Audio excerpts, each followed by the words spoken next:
안녕하십니까. 사단법인 국학원 국학연구소 연구위원 이동호라고 합니다. 이번 시간에는 저와 함께 삼국사기에 숨겨진 홍익 이야기라는 제목으로 함께 이렇게 해보도록 하겠습니다. 그래서 최근에 폭삭 속았수다 이렇게 드라마를 봤는데요. 정말 눈에 눈물이 그칠 그게 없더라고요. 이러한 감동적인 K-드라마가 전 세계에 많이 알려지고 있는데요. 뿐만 아니라 우리의 세계적인 음악, 스트레이키즈라든지 블랙핑크라든지 BTS라든지 이러한 K-팝이라든지 이러한 한국의 문화가 전 세계에 많이 알려지고 있는데요.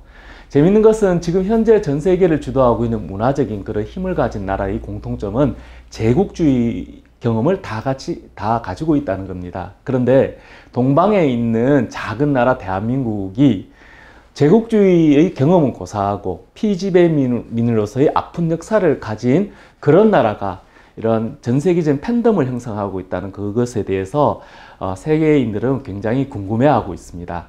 그래서 하버드 대학의 박사인 임마누엘 페스트랄시 교수라든지 25시를 적어서 세계적인 작가로서 노벨상을 받았던 게오르그 신부님 같은 경우에는 사실은 이제 그때 70년대, 80년대를 거쳐가면서 한국에 오면서 세계의 희망은 바로 코리아에 있다 이렇게 얘기를 했었거든요. 그때 당시에도.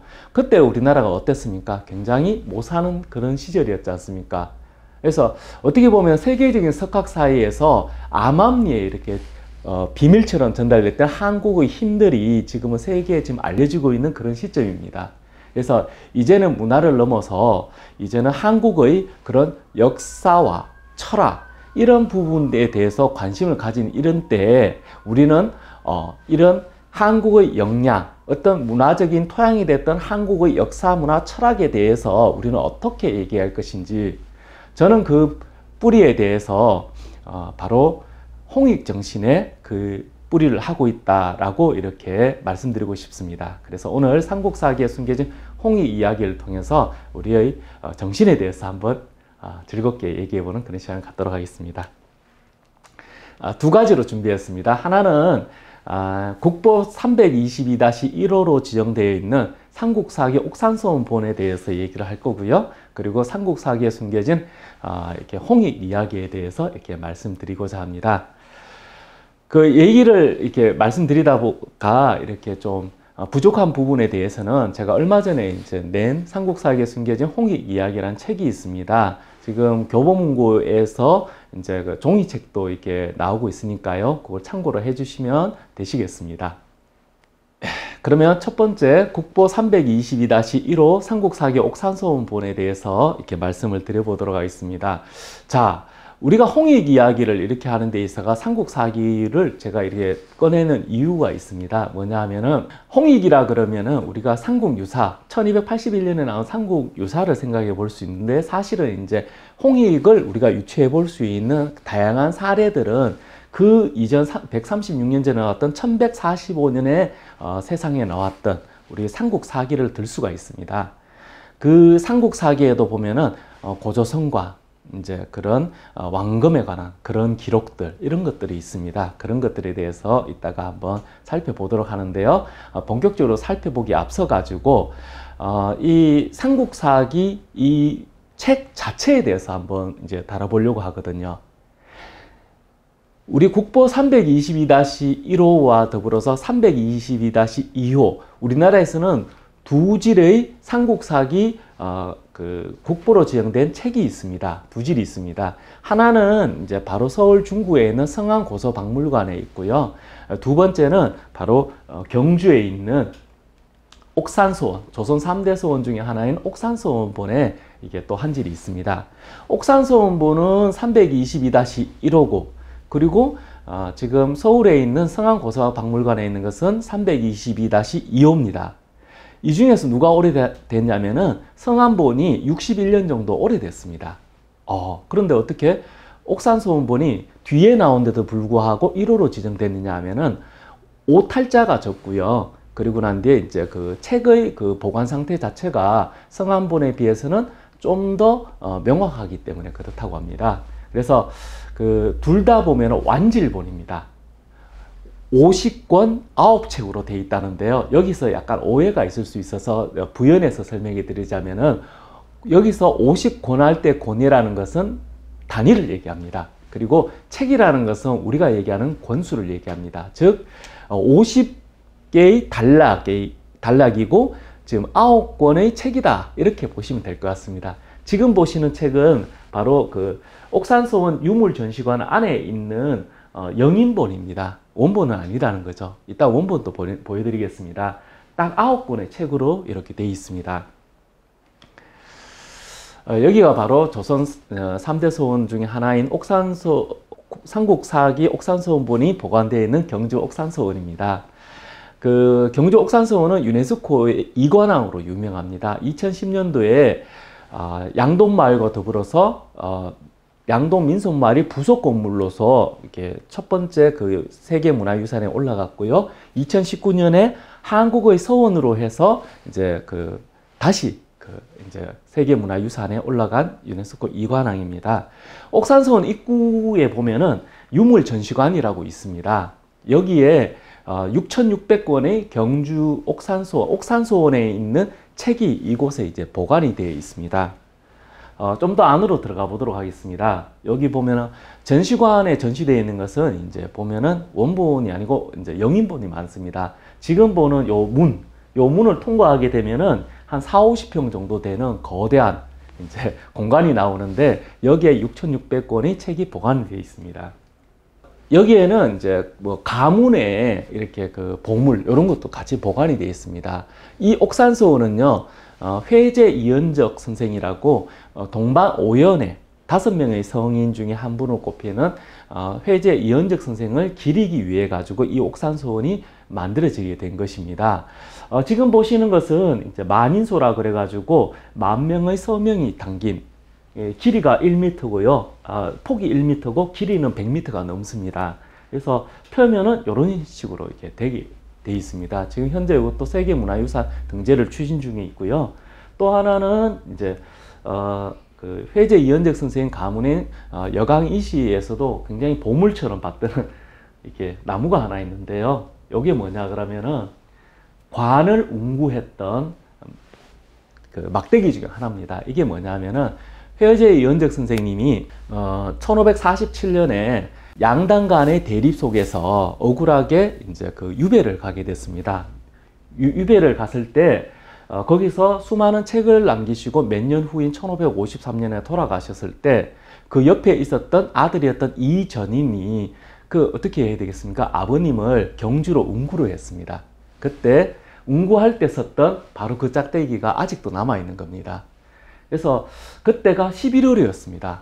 처음 운구를 시작했던 해가 음력 11월이었기 때문에 굉장히 추운 날이었겠죠. 다행히 이제 회제 이연적 선생님 시신은 다행히 부패되지는 않았습니다. 하지만 그 추위란 건 말도 못하겠죠. 인간의 힘으로 여기서부터 시작해가지고 여기 경주까지 이동 경로를 보시면 이렇게, 그때 당시 뭐 호랑이라든지 뭐 이렇게 많을 수 있는데 다행히 겨울이라서 이걸 피할 수 있었다고 합니다.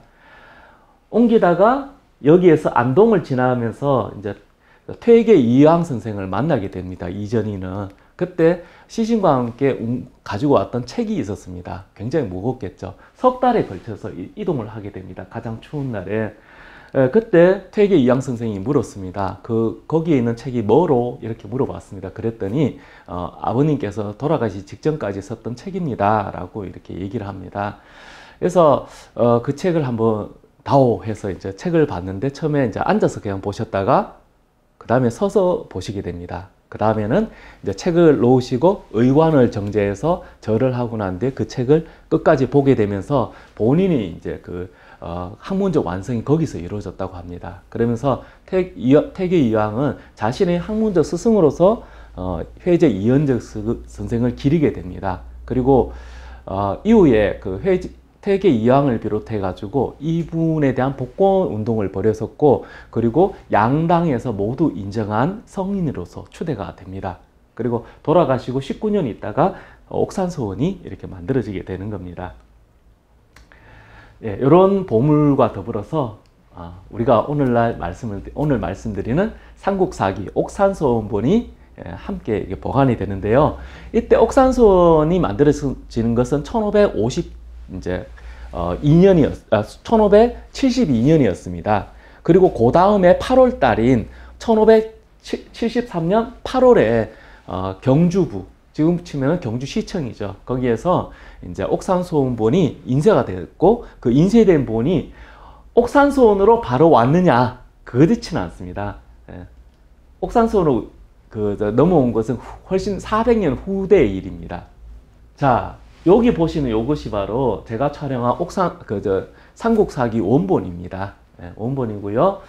여기 동락당인데, 이 동락당은 1532년도에 그때 그 회제 이현적 선생님께서 이제 관직에서 물러났을 때, 잠시 관직에서 이제 물러났을 때, 이제 자신의 아버지, 9살 때 돌아가셨던 자신의 아버지 이번 선생님께서 돌아가시기 전에 이제 그 털을 닦아놨던 그 집터 옆에다가 사랑채로 만든 이 건물입니다. 현재는 지금 보물 413호로 지정되어 있는데, 아까 그 옥산소원에도 6,600권의 이제 책이 소장되어 있다 말씀드렸었잖아요. 이 안에도 보면은 3,300점의 그런 유물들이 있습니다. 그래서 이 중에서 119점이 지금 현재 보물로 지정되어 있습니다. 근데 이제 119가지는 아니고요. 보물로 지정된 게 몇십 권 단위로 지정되다 보니까 이제 책과 서적은 총 합해서 6점 정도 됩니다. 그 건물 자체도 이제 보물이기 때문에 총 7점의 이제 보물이 있다고 보시면 되겠습니다. 여기로 이제 책이 들어오게 됩니다. 자, 들어와서 이게 보면은 임진왜란 때 1573년도 책이 오고 난 뒤에 20년 있다가 1592년에 임진왜란이 터집니다. 그때 처음에 부산의 동래성이 점령됐다는 소식을 듣고 여기에 있던 책들 중에 일부를 서울에 있는 귀장각으로 보냅니다. 그리고 난 뒤에 울산성이 함락됐다는 소식을 듣고요. 그리고 난 뒤에 남은 책들을 지금 삼국사기를 비롯한 남은 책들을 그 뒤에 있는 도덕산이라고 있었습니다. 이 도덕산에 도덕암이라고 1200년 정도 된 이제 사찰이 있습니다. 경도광 때 만들어진 사찰이 있는데요. 그 사찰, 원래는 이제 그 사찰의 말사로 20개의 말사 중 하나였는데, 이 산이 702m, 이렇게 보면은 낮은 지대에서 갑자기 솟은 702m 높은 산이 있습니다. 그 산 중턱에 있는 도덕암에 책을 모두 숨겨놓고, 그리고 이제 임진왜란이 끝나고 난 뒤에 책을 다시 이제 회수를 해오게 됩니다. 그리고 난 뒤에 이제 또 두 번째 시련이 닥친 것이 바로 일제강점기였습니다.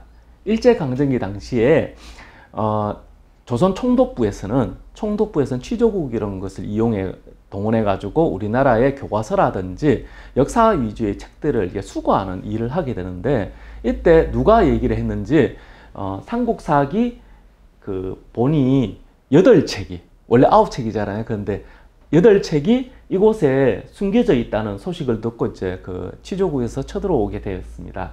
그때 그 소식을 미리 확보를 한 이때 당시에 종손분께서 책 자체를 옆집에 숨겨놓게 됩니다. 그러고 난 뒤에 이제 그 취조국에서 왔을 때 융숭하게 대접을 합니다. 대접을 받고 난 뒤에 그 사람들이 온 집을 다 뒤졌다고 합니다. 책이 나오지 않자 책을 내놓으라고 이미 우리는 잘 알고 있다고 하면서 내놓지 않자 그 종손분의 뺨을 때리기 시작했습니다. 그 하인들 보고 있는 앞에서 뺨을 때리고, 그러고 난 뒤에 곤장을 치기 시작했습니다. 이제 수많은 구타를 당하고 난 뒤에 또 이제 책을 내놓지 않았습니다. 예.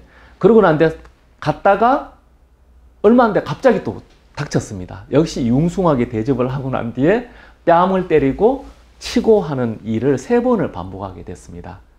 아예 책을 옆집에서 가져오질 않았습니다. 왜? 가지고 있으면 틀릴 것이 분명하니까. 만약에 이 책이 8책이 아니라 9책 완질이었다면은 아마 여기서 끝나지도 않았을 거라는 그런 생각이 듭니다. 아무튼 그런 우여곡절 끝에 삼국사기는 이제 보관이 됐고 오늘날 우리에게 전달되게 됐는데, 1972년도에 그 옥산소원 청풍과학이라는 문서 보관소가 만들어지면서 이 책이 동락당에 있던 삼국사기가 처음으로 그 청풍과학으로 그 옥산소원으로 이동하게 됐습니다. 그러고 난 뒤에 다시 이제 세월이 흘러서 2010년도에 유물전시관이 현대식 이제 보관 시설이 만들어지면서 이 책 삼국사기도 이제 그 같이 다른 책들과 더불어서 이제 이동을 하게 됐던 것입니다. 그 유물전시관으로. 그래서 지금으로까지 이르게 됐습니다.